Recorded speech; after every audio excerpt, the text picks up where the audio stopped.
Hello students, एक बार फिर से आपका बहुत बहुत स्वागत है हमारे और आपके अपने चैनल ब्राउन स्टडी में।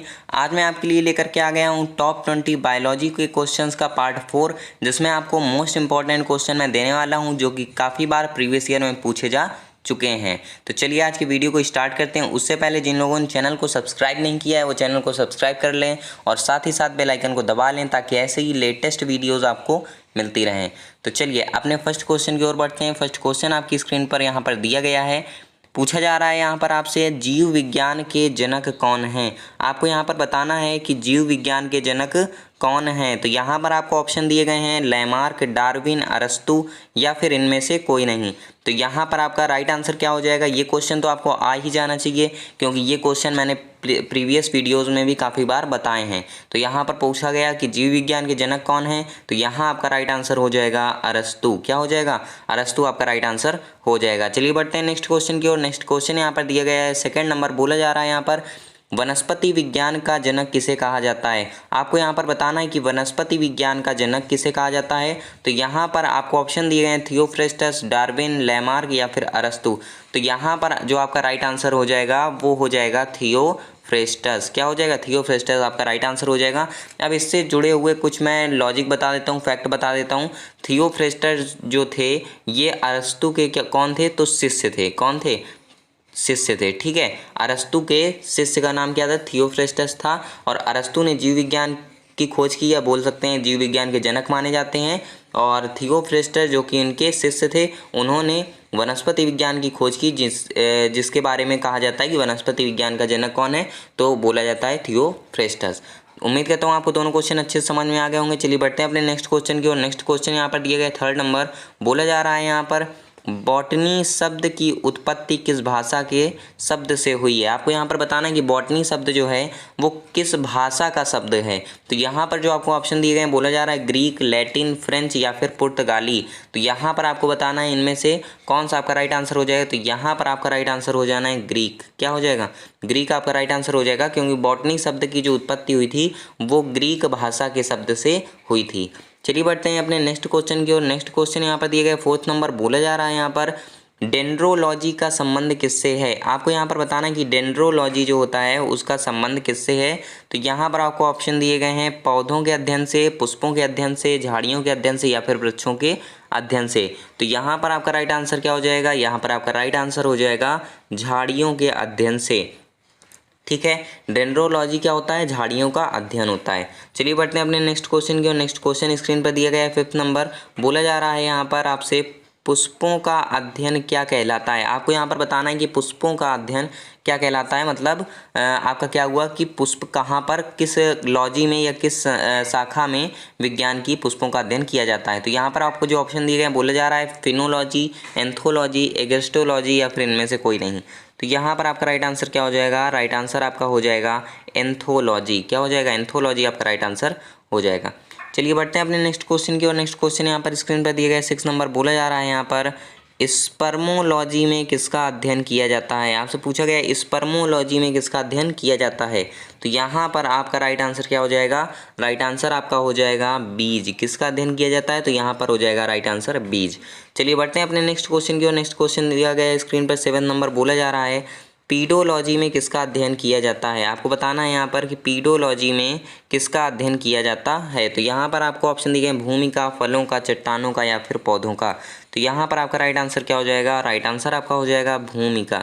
ठीक है, तो पीडोलॉजी जो होता है उसमें भूमि का अध्ययन किया जाता है। चलिए बढ़ते हैं अपने नेक्स्ट क्वेश्चन की और। नेक्स्ट क्वेश्चन स्क्रीन पर दिया गया है 8 नंबर, बोला जा रहा है यहाँ पर, पौधों को नाम देने वाले विज्ञान को क्या कहते हैं। अब यहाँ पर आपको बताना है कि पौधों को नाम देने वाले विज्ञान को क्या कहते हैं। कल का क्वेश्चन था ये वाला, इससे रिलेटेड मैंने कल एक क्वेश्चन दिया था। अभी मैं बताऊंगा कि कल वाला क्वेश्चन कौन सा था। तो ये वाला आपका क्वेश्चन गलत नहीं होना चाहिए। बोला जा रहा है पौधों को नाम देने वाले विज्ञान को क्या कहा जाता है। तो यहाँ पर आपका राइट आंसर हो जाएगा वर्गीकी। क्या हो जाएगा, वर्गीकी आपका राइट आंसर हो जाएगा। अब देखिए नेक्स्ट क्वेश्चन की ओर बढ़ते हैं। नेक्स्ट क्वेश्चन आपको दिए गए 9th नंबर, बोला जा रहा है यहाँ पर, निम्नलिखित में से वर्गीकी का पितामह किसे कहा जाता है। अब देखिए वर्गीकी हमने अभी आपको बताया कि एक प्रकार का नामकरण या नाम देने वाली पद्धति है, ठीक है। तो यहाँ पर पूछा गया कि उस पद्धति का पितामह किसे कहा जाता है। अब कल मैंने यही सेम क्वेश्चन आपके उसमें रखा था, इससे थोड़ा सा डिफरेंट था, बोला था मैंने द्विनाम पद्धति, ठीक है। तो यहाँ पर आपको बताना है कि निम्नलिखित में से वर्गीकी का पितामह किसे कहा जाता है। तो यहाँ पर आपका राइट आंसर क्या हो जाएगा, राइट आंसर आपका हो जाएगा लीनियस। क्या हो जाएगा, लीनियस आपका राइट आंसर हो जाएगा। चलिए बढ़ते हैं अपने नेक्स्ट क्वेश्चन की ओर। नेक्स्ट क्वेश्चन स्क्रीन पर दिए गए 10th नंबर बोला जा रहा है यहाँ पर द्विनाम पद्धति के प्रतिपादक कौन है। ये क्वेश्चन मैंने कल ही बताया था, याद होगा आपको, तो आप बता लेंगे इसका राइट आंसर क्या है। बोला जा रहा है द्विनाम पद्धति के प्रतिपादक कौन है। तो यहाँ पर आपका राइट आंसर क्या हो जाएगा, राइट आंसर आपका हो जाएगा लीनियस। क्या हो जाएगा, लीनियस आपका राइट आंसर हो जाएगा। ऊपर वाले का भी आपका लीनियस था, नीचे वाले में भी लीनियस राइट आंसर है। चलिए बढ़ते हैं अपने नेक्स्ट क्वेश्चन की ओर। नेक्स्ट क्वेश्चन आपको दिया गया है 11th नंबर।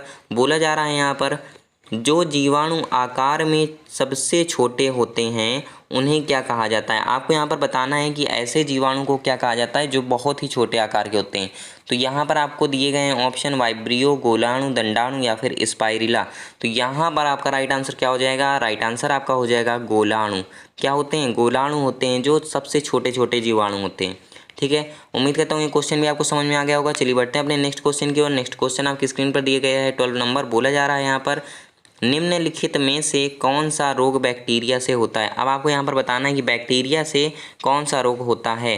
तो यहाँ पर आपको ऑप्शन दिए गए हैं पीलिया, तपेदिक, चेचक या फिर उपयुक्त सभी। तो यहाँ पर आपको पता होगा कि पीलिया, चेचक और तपेदिक, ये जो आपको ऑप्शन दिए गए हैं, तो ये जितने भी आपको दिए गए हैं इनमें से आपका एक आंसर ऐसा दिया गया है जिसमें आपका रियल में बैक्टीरिया से वो रोग फैलता है। तो यहाँ पर आपको पता होगा तपेदिक एक ऐसा रोग होता है जो कि बैक्टीरिया से होता है। तो यहाँ पर आपका राइट आंसर क्या हो जाएगा, तपेदिक आपका राइट आंसर हो जाएगा। चलिए बढ़ते हैं अपने नेक्स्ट क्वेश्चन की ओर। नेक्स्ट क्वेश्चन यहाँ पर दिया गया 13 नंबर। बोला जा रहा है यहाँ पर विश्व में सबसे तेज बढ़ने वाला पौधा कौन सा है। अब ये देखिए इसमें क्या पूछा गया है कि विश्व में सबसे तेज बढ़ने वाला पौधा कौन सा है, मतलब सबसे तेज ग्रोथ किस पौधे की होती है। तो यहाँ पर आपको जो ऑप्शन दिए गए उनमें से आपको बताना है चावल, टीक, मनी प्लांट या फिर बांस। तो नाम से ही आपको समझ में आ रहा होगा कि यहाँ पर एक ऑप्शन दिया गया है बांस। तो ये हो जाएगा आपका राइट आंसर, क्योंकि ये सबसे तीव्र गति से बढ़ने वाला पौधा है। चलिए बढ़ते हैं अपने नेक्स्ट क्वेश्चन की और। नेक्स्ट क्वेश्चन यहाँ पर दिया गया है 14 नंबर। बोला जा रहा है यहाँ पर मटर किस प्रकार का पौधा है। आपको बताना है कि मटर जो होता है वो किस प्रकार का पौधा है। तो यहाँ पर आपको ऑप्शन दिए गए हैं पुष्प, झाड़ी, जड़ या फिर शाख। तो यहाँ पर आपका राइट आंसर क्या हो जाएगा, राइट आंसर आपका हो जाएगा शाख।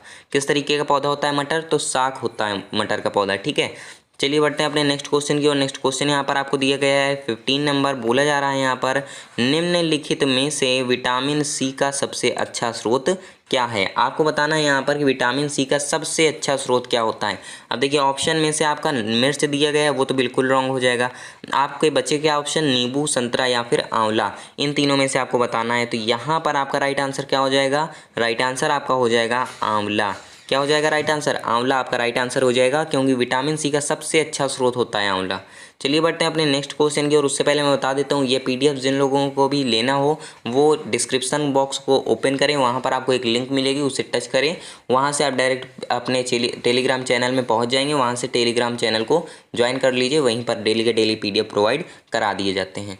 चलिए बढ़ते हैं अपने नेक्स्ट क्वेश्चन की और। नेक्स्ट क्वेश्चन यहाँ पर दिया गया है 16 नंबर। बोला जा रहा है यहाँ पर तंबाकू की पत्तियों में क्या होता है। आपसे क्या बोला गया कि तंबाकू की जो पत्तियां होती हैं उनमें क्या होता है। तो यहाँ पर आपको पता होगा कि तंबाकू की जो पत्तियां होती हैं उनमें क्या होता है, तो निकोटीन होता है, ठीक है।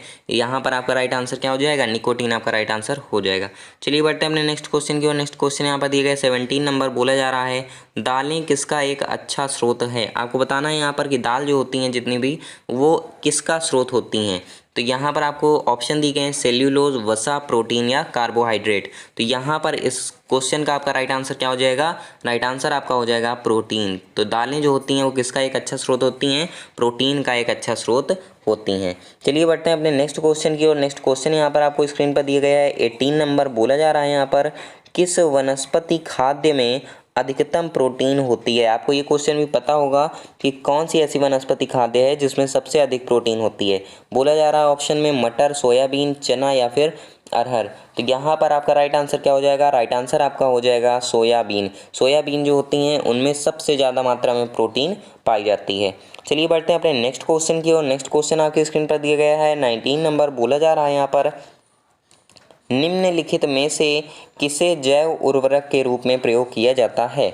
आपको यहाँ पर बताना है कि जो आपको ऑप्शन दिए गए हैं इनमें से कौन सा ऐसा ऑप्शन है जिसमें जैव उर्वरक के रूप में प्रयोग में लाया जाता है। तो यहाँ पर आपको ऑप्शन दिए गए हैं एजोला, यूरिया, खोई या फिर इनमें से कोई नहीं। तो यहाँ पर आपको मैं बताना चाहूँगा कि इसका राइट आंसर क्या हो जाएगा। तो इसका राइट आंसर आपका हो जाएगा एजोला। क्या हो जाएगा? एजोला आपका राइट आंसर हो जाएगा। अब कुछ बच्चों के दिमाग में आ रहा हो यूरिया भी होता है, तो यूरिया भी होता है लेकिन सर्वाधिक किसका यूज़ होता है? तो एजोला का होता है। तो यहाँ पर आपका राइट आंसर क्या हो जाएगा? एजोला आपका राइट आंसर हो जाएगा। चलिए बढ़ते हैं अपने नेक्स्ट क्वेश्चन में। नेक्स्ट क्वेश्चन आपको दिया गया है 20 नंबर। बोला जा रहा है यहाँ पर विषाणु क्या है। आपको बताना है कि विषाणु किस प्रकृति का होता है। तो यहाँ पर आपको ऑप्शन दिए गए हैं एक कोशिकी, बहुकोशिकी, अकोशिकी या फिर कोशिकीय। तो यहाँ पर आपका राइट आंसर क्या हो जाएगा? राइट आंसर आपका हो जाएगा अकोशिकीय। मतलब जो विषाणु होते हैं उनमें कोई भी कोशिका नहीं पाई जाती है, वो एक प्रकार का अकोशिकीय होता है। उम्मीद करता हूँ आज के सभी क्वेश्चन आपको काफ़ी अच्छे लगे होंगे। अच्छे लगे हों अगर तो लाइक कर दीजिएगा वीडियो को। जिन्होंने भी चैनल को सब्सक्राइब नहीं किया है वो चैनल को जल्द से जल्द सब्सक्राइब करके बेल आइकन को दबा लीजिए, क्योंकि डेली का डेली ऐसी ही अमेजिंग वीडियोज़ आपको प्रोवाइड कराता रहता हूँ। मिलते हैं कल नई एक और वीडियो के साथ। तब तक के लिए टेक केयर। जय हिंद, जय भारत।